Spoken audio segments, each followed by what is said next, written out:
In this episode, we will analyze the rise, fall, and rebirth of Microsoft. The company that today is one of the most valuable companies in the world, and that created a few billionaires and many multimillionaires along the way.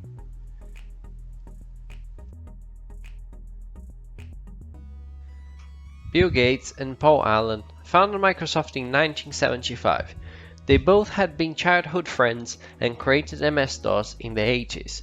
The company went public in 1986. The following 15 years were extremely successful, paving way for Microsoft to become one of the biggest monopolies ever created. Microsoft dominated the PC area after their Windows 95 rollout. We all know how successful Microsoft was because it soon appeared in everyone's home.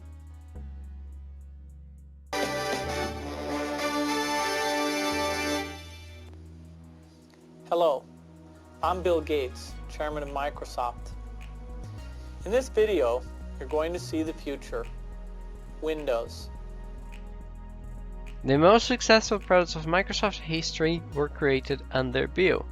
Some examples are Microsoft 95, MS-DOS, Solitaire, Microsoft Office including Word, Excel, PowerPoint, MSN Messenger, Internet Explorer, Microsoft Outlook, and Hotmail. Bill Gates' very competitive nature blocked any potential competitor either by slashing prices, buying the competition, or handling the web browser integration with its already existing operating system, and thus abusing monopoly power. Thus, Microsoft increasingly was put in the spotlight against the US Congress. This industry in the United States owes a lot to the light hand of government in the technology area. The fact that people can take incredible risks, and if they're successful, they can have incredible rewards. The trials were so intense that Bill Gates decided to step down as CEO to focus on that. For his replacement, he chose his former roommate from Harvard, Steve Ballmer.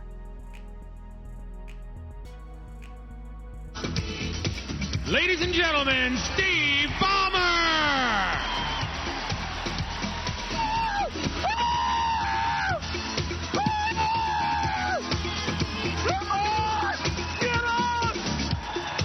Bill Gates' period as CEO of Microsoft lasted 25 years.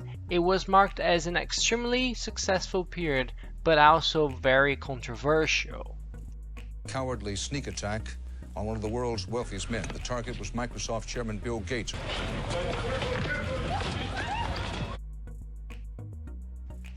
By the early 2000s, Microsoft had been severely bruised by its numerous legal battles. Microsoft would spend the next several years attempting to restore its public image. Gates' departure as CEO and the appointment of Steve Ballmer as his replacement marked the beginning of a baptism of fire for Ballmer, who oversaw the once mighty company struggle with failed product launches and a fundamental shift in its identity and direction. At trial, the district court ruled that Microsoft's actions constituted unlawful monopolization under Section 2 of the Sherman Antitrust Act. Ballmer's reign went from 2000 to 2014. It was considered by many as the fall of Microsoft. For starters, Steve Ballmer was very unlucky. The judge orders the breakup of Microsoft. That happens, I don't know, within several months of me taking over. What was it like taking over from a founder CEO? When I became CEO, we had a very miserable year. Bill didn't know how to work for anybody, and I didn't know how to manage Bill. You guys never understood. You never understood the first thing about this. I'm not sure I ever learned the latter. Things lightened up some, and then I would say my life changed a lot in 2008 when Bill actually left the company.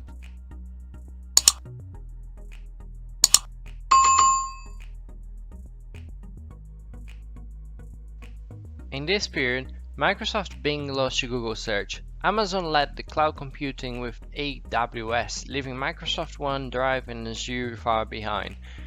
Windows Phone never amounted to anything compared to the iPhone. Nokia acquisition was a complete failure.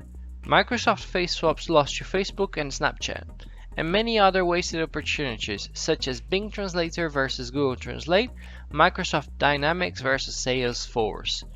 But let's pay special attention to the phone business, which was the source of the biggest disagreement between Gates and Ballmer.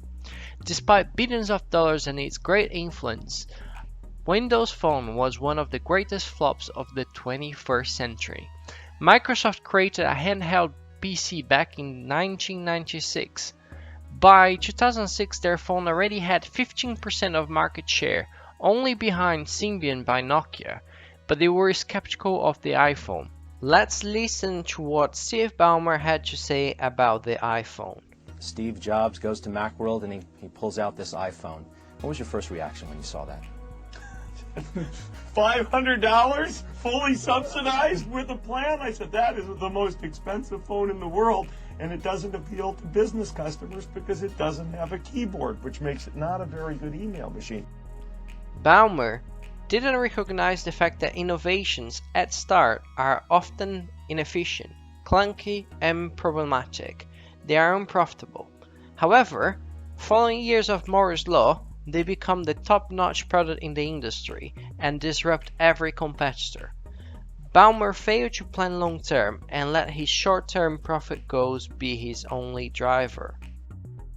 Probably would have started us doing hardware earlier so that we could have been more effective in the phone business. And why didn't you? When the name of your company is Microsoft and your formula works, our formula was working.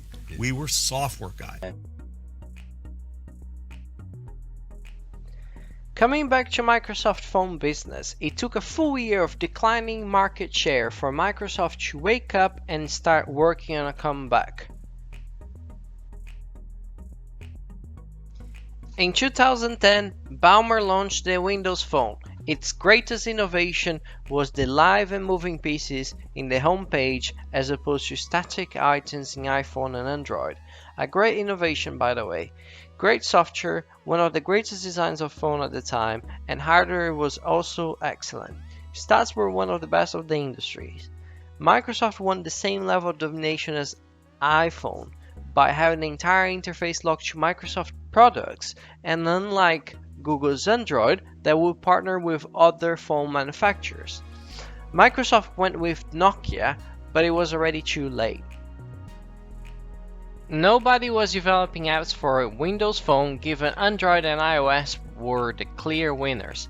For 3 years its app store was empty. It didn't have YouTube, Instagram, WhatsApp, it didn't have much. Microsoft created the desktop revolution but missed the mobile wave. Ballmer recognized this as his greatest failure as a CEO. I should have moved us faster. Feels like Satya Nadella learned a lot from this. Collaboration in the new world was key.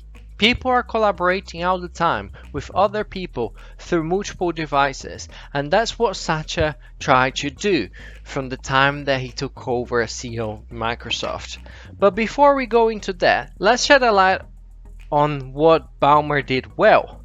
I'm always cautious of causation versus correlation causes. There are so many variables that contribute to a company's success. Most people attribute the recent success of Microsoft to Satya Nadella, but I think Ballmer did some decent stuff. The company remained extremely profitable, but investors lost faith in its capacity to innovate and therefore its projections for the future. You moved into video gaming, I guess Xbox. There was an investment in a company called Facebook. I think you invested about $300 million. I probably did some of my very best work at the company after Bill left, actually. Really? Like what? Pushed us into Bing, sustained that investment. You know, that's really where we got into the cloud. We started what's now Office 365 in Azure. After Bill left, you know, we pushed into the hardware business with Surface, et cetera. And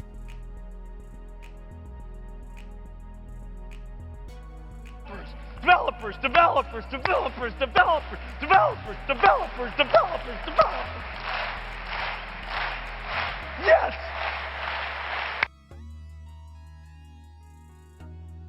And right before you left, you tried to buy, and you did ultimately, after you left, I think they completed the Nokia acquisition. And that was an effort to get into smartphones that didn't work. Cloud computing. Your own neighbor, Amazon, built this big business under your own nose. Were you surprised that they had become so big in cloud? They've had more success than I anticipated. The conjoined triangles of success? I invented that, and now it's taught at business school.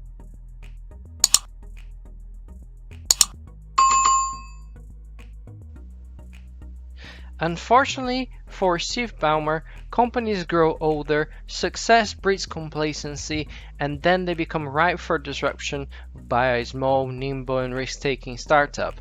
That also reminds us that most of the current tech giants are still being run by their own founders. Amazon with Jeff Bezos, Facebook with Mark Zuckerberg, and Alphabet by Larry Page and Sergey. One of the biggest challenges for a company to succeed is its succession plan. But there is still hope. Satya Nadella brought Microsoft back to its powers. Microsoft's main target nowadays is cloud computing, AI, drones, VR, and Microsoft 365. Satya reintroduced hackathons to the company and opened space more to young, bright engineers, going back to the culture of Microsoft that Bill Gates had. Microsoft now has the garage space, called Batcave, where employees can go to be entrepreneurs in a powerful incubator imitating the classic garage. While Steve Ballmer once called open source a cancer, his successor main pitch is for Microsoft today to actively embrace open source. There were a lot of major wins during Satya Nadella's reign. They include Microsoft Teams, Yammer, OneDrive gaining traction. Microsoft today is one of the world's largest companies.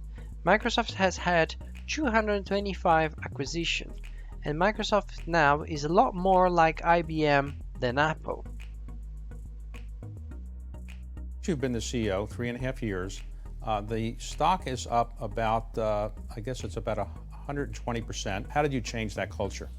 I said, look, let me not view things as zero sum. If anything, let me approach even who are our traditional competitors and say, well, customers are heterogeneous. They use some of what we do and some of what you do. Let's figure out a way to combine forces where it's market expansive and it satisfies customers. So at least that's how I've approached it. And it's a lesson I learned in my early days of Microsoft. This man is a unassuming, humble man who has taken a company that was once great, turned it around, and is a powerhouse. Historically, Windows and Office were your two cash cows. They are still the biggest source of profit? Yeah, absolutely. So after those two, and you suspect they'll be major source of profit for a long time. Absolutely. Microsoft is no longer the monopoly that once dominated the PC era, but Windows still powers 89% of desktop computers. Office remains the world's default productivity suite. It also acquired LinkedIn Instance Exchange, which is a unique social media firm with multiple revenue streams. All of the mutual connections we may have. So the idea that the professional network and the professional content can be brought together, I think ultimately can be a big driver of productivity. So that is one.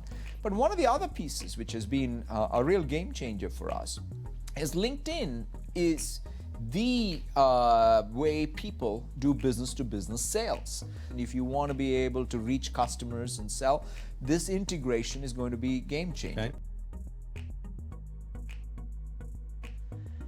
That's what we have for today, folks. Now let's summarize the rise, fall, and rebirth of Microsoft.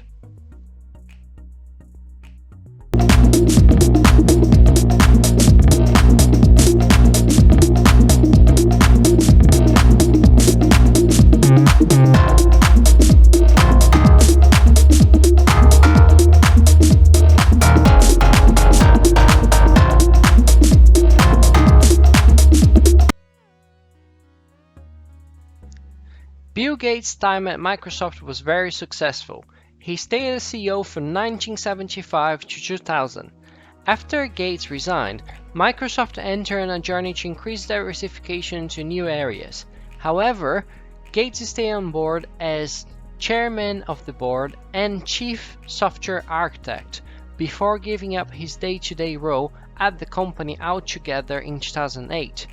Gates' departure in 2008 is claimed to be due to his continuous conflicts with Steve Ballmer.